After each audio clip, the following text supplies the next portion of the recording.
তো গাইজ কি খবৰ আশা কৰো সকলো ভালে আছে। আজি 15 আগষ্ট ভাৰত স্বাধীনতা দিৱস। আপোনালোক সকলোৱে পতাকা উত্তোলন কৰিলে নাই? মই কৰিলো। কৰি মেলি আহিছিলো ঘৰলৈ বুলি হঠাতে গম পালো লখিমপুৰ জিলা খেলমাটিত থকা SSC ৱৰ্কশ্বপত হুলস্থুলৰ পৰিৱেশ সৃষ্টি হোৱাৰ কথা। কি কাৰণেনো ইয়াত ইমান প্ৰশাসনৰ মানুহৰ ভিৰ হৈছে আৰু ইমান মানুহ গোট খাইছে?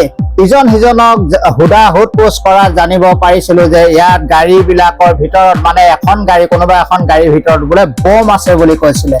নাজানো প্ৰশাসনক এই খবৰ দিলে কোনে, আৰু যদিও দিছে এই খবৰটো, ইয়াত বম থকা খবৰটো কিমান সত্য আৰু কিমান অসত্য আমি সকলো গম পাম। গাড়ীৰ ভিতৰত বম আছে বুলি কোৱাৰ মাত্ৰকে এই ওচৰৰ পৰিৱেশটো কেনেকুৱা হ'ব পাৰে এবাৰ আপোনালোকে অনুভৱ কৰকচোন। ইয়াত যিমানবোৰ কোৱাৰ্টাৰ আছে, ওচৰ চুবুৰীয়া মানুহ আছে, সকলোবোৰ ভয়তে পেপোৱা লাগি গৈছে। কিন্তু নালাগিব কিয়?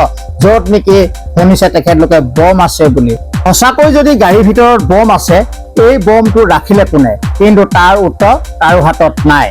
আৰু যদিও বম আছে, সেই বমটো সঁচা বম নে মিছা বম নে নাই, এই খবৰটো এই উৰা বাতৰি নে সঁচা কথা, এইটো এতিয়া প্ৰমাণ কৰিব কোনে? কৰিব প্ৰশাসনে। গতিকে প্ৰশাসন আহিছে, প্ৰশাসনৰ মানুহ আহিছে, সকলোৱে কুকুৰ লৈ আহিছে, ডগ লৈ আহিছে।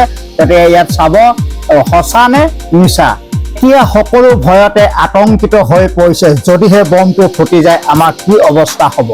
চাওক আপোনালোকে সকলো ফালে কেৱল পুলিচ প্ৰশাসনৰ মানুহ গাড়ীৰ ভিতৰত আছে, গাড়ীৰ পাছফালে আছে, আৰু আপোনাৰ বাৰীবিলাকতো চাইছে, কোৱাৰ্টাৰৰ বাউণ্ডাৰী কিনাৰতো চাইছে, চব ফালে ঘূৰি পুলিচে চব ফালে চেক কৰি আছে। ইয়াত বম যদিহে আছে, ক'ত আছে নে নাই, সকলোখিনি কথা তেখেতলোকে তালাচী চলাই আছে। এই তালাচীতে এতিয়া ওলাই পৰিব ইয়াত বম আছে নে নাই। কিন্তু এইখিনিতে এটা কথা নকৈ নোৱাৰে। চাওক, আজি প্ৰশাসনৰ মানুহ, তেখেতো আমাৰ নিচিনা মানুহে, আজি নিজৰ জীৱনক নেওচি তেখেতলোকে কেনেকৈ ডিউটি কৰি আছে। তেখেতলোকৰতো এখন ঘৰ সংসাৰ আছে, মা দেউতা আছে, ভাই ভনী আছে, পৰিয়াল আছে, সকলো আছে। কিন্তু তাৰ কাৰণে কৈছে, আমাৰ কাৰণে কৈছে, জনসাধাৰণৰ কাৰণে কৈছে। গতিকে গাইজ, তেখেতলোকৰ হৈ এটা কমেণ্ট কৰিবলৈ নাপাহৰিব।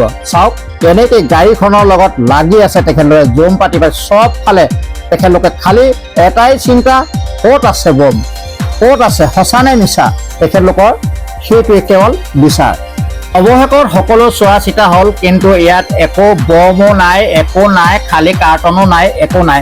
গতিকে মই এই ভিডিঅ'টোৰ মাজেৰে এটা অনুৰোধ কৰোঁ, যিজনে নেকি এই খবৰটো প্ৰশাসনক দিছিলে, এনেকুৱা মিছা খবৰ যাতে নিদিয়ে। যিহেতু কাৰণ কেলে বম শব্দটো শুনকচোন, এই শব্দটো শুনাৰ লগে লগে ওচৰ চুবুৰীয়াই হওক বা প্ৰশাসনৰ মানুহে হওক, সকলোৱে বহুত ডাঙৰ চিন্তাত পৰিবলগীয়া হয়। কাৰণ সৰু সুৰা এটা হাৰ্টৰ বেমাৰ থকা মানুহ হাৰ্ট ফেল হৈয়ে মৰিব। গতিকে অনুৰোধ কৰিছোঁ, এনেকুৱা খবৰ যাতে আপোনালোকে নিদিব।